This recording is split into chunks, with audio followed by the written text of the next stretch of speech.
Hello everyone, कैसे हैं आप सब। उम्मीद करती हूँ सब ठीक होंगे। तो चलिए चलते हैं आज की स्टोरी की तरफ। रेवंसवुड का एक खूबसूरत सा कस्बा जिसमें ओकरिज यूनिवर्सिटी के नाम से एक बहुत बड़ी इमारत थी जो अपनी शानदार रिजल्ट की वजह से बहुत मकबूल थी। उसके बहुत से स्टूडेंट में से एक लक्ष्मी भी थी जो कि अपनी क्लास में हमेशा टॉप करती थी, जो कि हर लिहाज से परफेक्ट थी। हर मजमून में अपने दोस्तों को पीछे छोड़ देने वाली लक्ष्मी इंटेलिजेंट होने के साथ साथ मगरूर भी थी। वो हमेशा अपने आसपास के लोगों को अपनी कामयाबियों के किस्से सुनाती और दूसरों को अपने से कम ही समझती थी। उसके दोस्त शुरू में तो उसकी मैग्नेटिक पर्सनैलिटी की वजह से उसकी तरफ मुतवज्जा होते, लेकिन जल्द ही उकता जाते थे क्योंकि वो अपने दोस्तों को नीचा दिखाने का एक मौका भी हाथ से नहीं जाने देती थी। जैसे जैसे सेमेस्टर गुजरते गए उसके दोस्त उससे तंग आने लगे थे। उसका तकब्बुर नाकाबिले बर्दाश्त हो गया था। उसके अपने ही दोस्त उसकी पीठ पीछे साजिश करने लगे थे। नाराज़ दोस्तों के एक ग्रुप ने जो कि उसकी कामयाबी पर रश्क करते थे, उन्होंने उसके मगरूर रवैये से तंग आकर फैसला किया। एक रात जब करीबी पहाड़ियों पर हर तरफ फोग थी, यह ग्रुप जमा हुआ। ग्रुप के लीडर राहुल ने सबको साथ मिलाकर एक मंसूबा बनाया जिससे सबकी ज़िंदगियां हमेशा के लिए बदल सकती थी। अगली शाम एक ग्रुप स्टडी सेशन की आड़ में उन्होंने लक्ष्मी को कैंपस के पास ही एक बिल्डिंग में बुलाया था।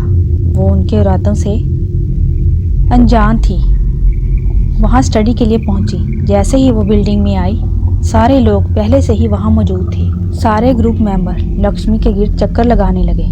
उनकी आंखों में नाराज़गी और चेहरों पर गुस्सा साफ दिखाई दे रहा था। लक्ष्मी घबरा गई। वो पूछ रही थी, तुम लोग ऐसा क्यों कर रहे हो? बिना किसी वार्निंग के राहुल ने सब दोस्तों को हथियार दिए। गुस्से में अंधे सब लोग लक्ष्मी पर वार करने लगे थे। उन सब ने उसकी जान ले ली थी। वो रहम की भीख मांग रही थी पर किसी ने उसकी बात नहीं सुनी। इस गिरोह ने जल्दबाजी में लक्ष्मी को करीबी कब्रिस्तान में एक कब्र में दफन कर दिया था। उन्होंने लक्ष्मी को हमेशा के लिए खामोश करा दिया था। इसी तरह दिन हफ्तों में बदल गए और हफ्ते महीनों में उन सब ने आगे बढ़ने की कोशिश की, लेकिन एक अजीब सी बेचैनी उन पर छाने लगी थी। उनके गिर्द अजीबोगरीब वाक़यात रोनमा होने लगे थे। वो सोते हुए आवाज़ों के शोर से उठ जाते, एक एक करके सब दोस्तों को उस रात के ख्वाब सताने लगे थे। लक्ष्मी की इंतकामी रूह इन सब को परेशान करने लगी थी। राहुल जो इस मंसूबे के पीछे मास्टरमाइंड था, वो सबसे पहले इन सब चीज़ों का शिकार हुआ था। कभी उसे किसी का साया नजर आता, कभी डरावने ख्वाबों की वजह से वो सारी सारी रात सो नहीं पाता था। जुर्म का बोझ उसके ज़मीर पर गहरा होता गया। जब उसे लगा वो इन सब से पागल हो जाएगा तो उसने अपने दोस्तों से बात की तो सब ने बताया वो भी इन चीज़ों से परेशान हैं। जुर्म के खौफ और दहशत में जकड़े हुए ये सब दोस्त लक्ष्मी की रूह का मुकाबला करने के लिए उस बिल्डिंग में पहुंचे थे जो लक्ष्मी की रूह से जुड़ी हुई थी। जैसे ही ये सब बिल्डिंग तक पहुंचे, एक ठंडी हवा से उनके सब पास मौजूद लालटेन बुझ गई थी। हर तरफ अंधेरा छा गया था। उन्होंने लक्ष्मी की आवाज़ सुनी जो कह रही थी, तुम लोगों ने क्या सोचा था कि मुझे खामोश करा दोगे? उसकी आवाज़ खाली बिल्डिंग में गूंज रही थी। इन सब का खौफ के मारे बुरा हाल था। वो सब लक्ष्मी से माफ़ी की इल्तिजाई करने लगे। उसने कहा, क्या वो माफ़ी नहीं थी जो मैंने मांगी थी तुम सब लोगों से? राहुल जिसने इस सब साजिश को तरतीब दिया था, वो सामने आया और रोते हुए माफ़ी मांगने लगा। उसने अपने जुर्म का इतराफ़ किया था। वो कहने लगा, ये सब मेरी वजह से हुआ था, मुझे माफ़ कर दो।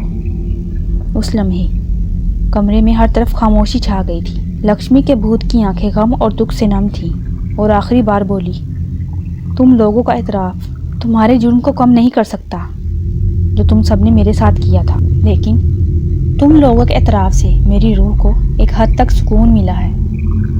लक्ष्मी का भूत एकदम से गायब हो गया। सारी बिल्डिंग पहले की तरह खामोश हो गई थी, लेकिन इस सब की वजह से तमाम दोस्तों की ज़िंदगियों पर बहुत गहरा असर पड़ा था। اور وہ سب واپس آ گئے۔ وہ کبھی اس بات کو بھول نہیں پائے تھے۔ ان سب دوستوں کے علاوہ اوک رج یونیورسٹی کی ٹاپر لکشمی کے بارے میں کوئی نہیں جان پایا تھا۔ اگر آپ کو میری سٹوری اچھی لگے تو میرے چینل کو ضرور سبسکرائب کیجیے گا۔ بہت شکریہ۔